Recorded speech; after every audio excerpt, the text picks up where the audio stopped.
हमारे YouTube channel भक्ति सरिता पर आप सभी का हार्दिक स्वागत है।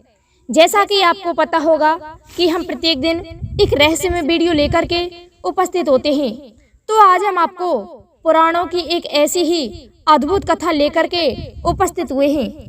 आज हम कमेंट लेते हैं श्री रामजी लाल जी का। इन्होंने हमसे पूछा है कि एक मधुमक्खी ने श्री हरि विष्णु की गर्दन कब काटी थी और क्यों काटी थी, और उन्हें माता लक्ष्मी ने क्या श्राप दिया था, इसका क्या कारण था। तो रामजी लाल जी सुने। एक समय की बात है कि बैकुंठ में माता लक्ष्मी बड़ी श्रृंगार करके आती हैं और सोचती हैं कि प्रभु मुझसे प्रसन्न होंगे और मेरी तरफ देखेंगे। जब माता लक्ष्मी श्री हरि विष्णु के पास आती हैं तो प्रभु शेषनाग की सैया पर नेत्र बंद करके मन ही मन मुस्कुराने लगे।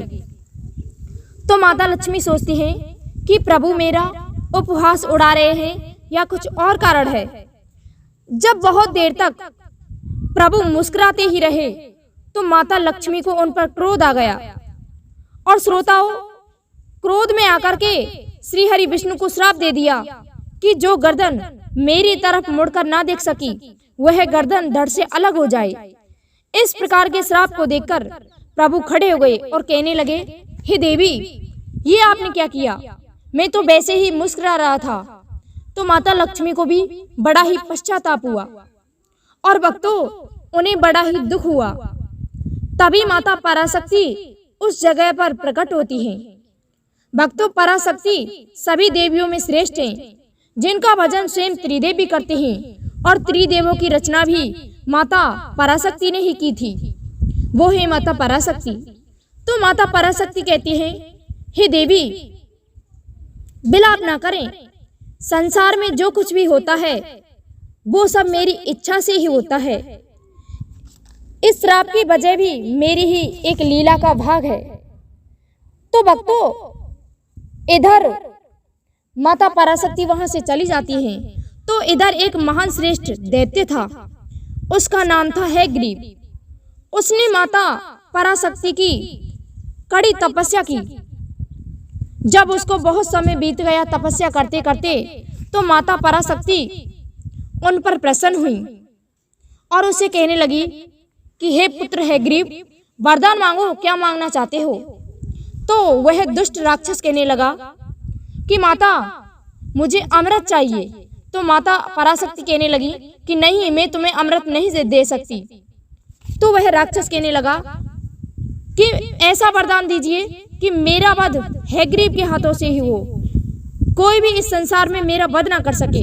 तो माता पराशक्ति ने कहा कि तुम्हारा वध सिर्फ हयग्रीव के हाथों से ही होगा। इस प्रकार से कहकर के माता पराशक्ति वहां से चली जाती हैं।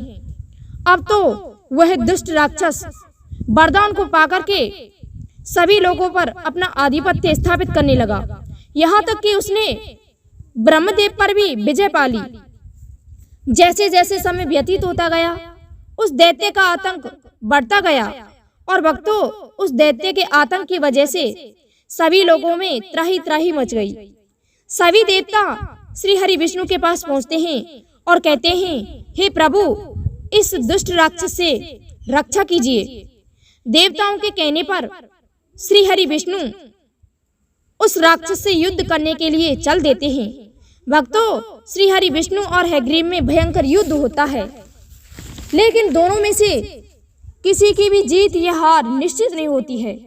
बहुत दिन युद्ध चलते चलते बहुत दिन हो गए, लेकिन कोई परिणाम नहीं मिल पाया, क्योंकि उस दैत्य को तो वरदान प्राप्त था कि उसका वध हयग्रीव के हाथों से ही होगा।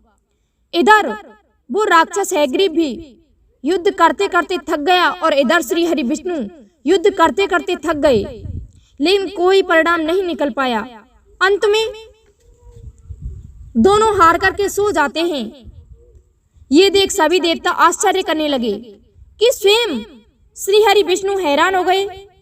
श्रोताओं, अंत में देवी पराशक्ति एक मधुमक्खी का रूप धारण करके आती हैं, क्योंकि उन्हें तो पता था कि इस दुष्ट का वध हयग्रीव के हाथों से ही होगा, क्योंकि मैंने इसे वरदान दे रखा है। इसलिए मधुमक्खी का रूप धारण कर देवी पराशक्ति श्री हरि विष्णु की गर्दन को काट देती हैं। इधर सभी देवता घबरा जाते हैं कि ये माता ने क्या कर दिया। तो देवी पराशक्ति ब्रह्मदेव से कहती हैं कि मेरी एक विनती है तुमसे, तुम जाओ और एक अश्व का मुख लेकर आओ और श्री हरि विष्णु के इस शरीर पर लगा देना। तो भक्तों ब्रह्मदेव जाते हैं और उस अश्व का शीश काटकर श्री हरि विष्णु के शरीर पर लगाते हैं और इस तरीके से हैग्रीव का वध हैग्रीव के हाथों से हो गया। इस तरीके से भगवान का एक और अवतार हैग्रीव हो गया।